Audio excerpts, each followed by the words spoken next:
The standing clock struck 12 and the boy's eyes were still wide open. He was playing with his watch, putting it on and off, on and off. His bedroom lay in a blanket of the dark, only one thin sliver of light peeking through the curtains. It was fighting a fierce battle against the darkness. The darkness was winning. Although his eyelids felt like lead, he couldn't sleep. Every time he gave in, she appeared. He sat up and immediately fell back down on his cushion. There was a throbbing pain in his side. He was fighting a battle similar to the light. He turned his head and tried to look through the curtains. He loved waking up to the faint but warm light of the morning sun falling on his face through the thin curtains. But now there wasn't any sun. He looked through the crack in the curtains and saw the dark street, a thin layer of mist over the neat lawns. The mist swirled around a girl in a thin dress standing next to the one working streetlight. His heart stopped. Lynn. Without skipping a beat he opened the window and jumped out of it. The boy fell headfirst to the ground. His side throbbed, but he ignored it. As he looked up he saw no lantern, nor a street. There were only thick bushes and tall trees with dark leaves, only the thin layers of mist were similar. He was in a forest. This didn't bother him however, he just wanted Lynn.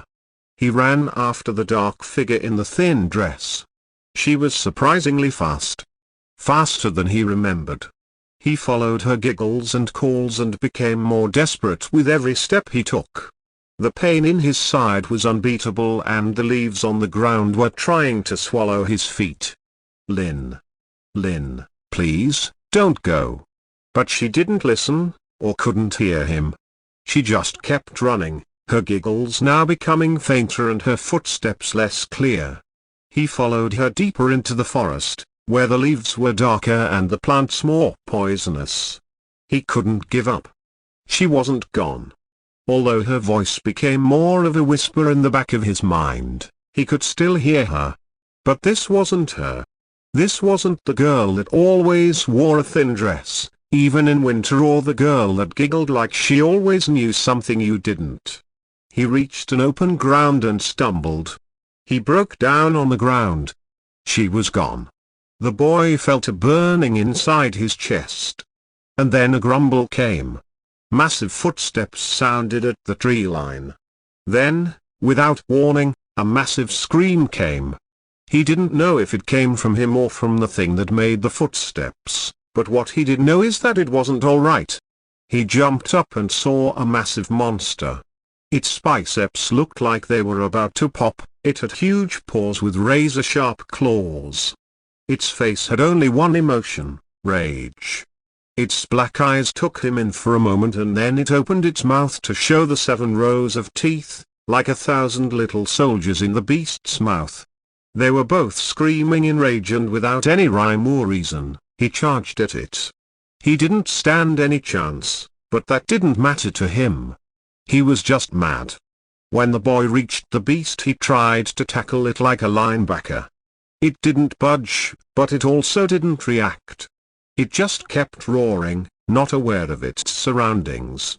The roars weren't incomprehensible, they were more moans, "It isn't fair." The boy looked at the beast and felt another emotion in his chest. Pity. He pitied the enraged beast, forever doomed to moan, blinded by its rage. He sat before it, laid a hand on its snout and said, "I know. It isn't. But that's just life." The beast didn't stop, for it would always be unfair.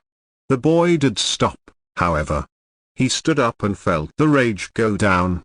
The boy now realized he didn't know the way home. As he wandered through the forest, it was watching him. The trees were talking about him, judging him. Upon further inspection, the leaves seemed to have an eye pattern on all of them. As he wandered further, the mist became thicker. Then he heard a scream. A scream that acted like a knife that cut a wound of guilt into him. It was her scream. Next, he heard the voices.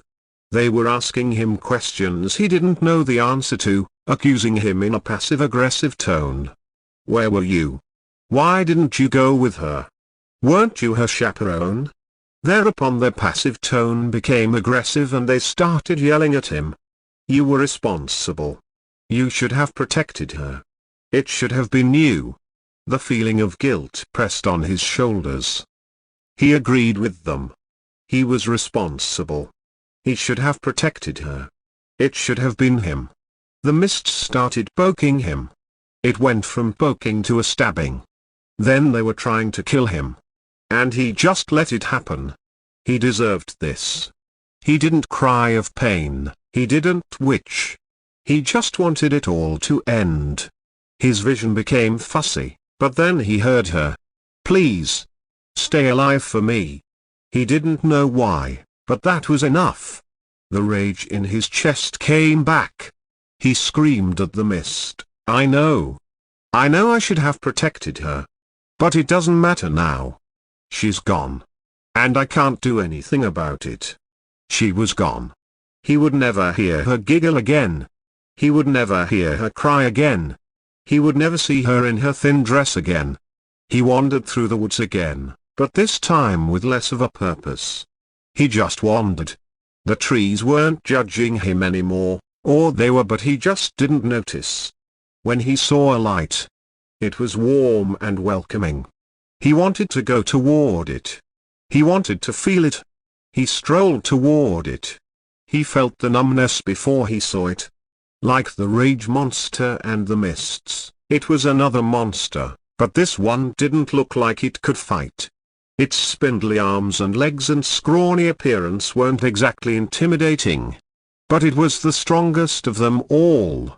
The numbness spread through his chest like a virus, a particularly deadly one. He felt the effect of the monster, but it didn't do anything. It just stood there, with hunched shoulders. It didn't even have a face. He fell to the ground, unable to get up. He couldn't fight it. He didn't even consider fighting it. The numbness was destroying him from the inside. How long he laid there he did not know. It felt like years, but it could also have been minutes. She would never come back. But he would. He powered through, feeling rage, guilt and her ghost all in his chest. He stood up and ran toward the light. He stuck out his hand to the light. It felt nice. Warm. He took a step forward, into the light. He jumped back as it took the form of a window. It was his window, the weathered frame and all. He stepped through it, falling in his bed. The pain in his side didn't feel as bad anymore. The morning sun felt welcoming on his face.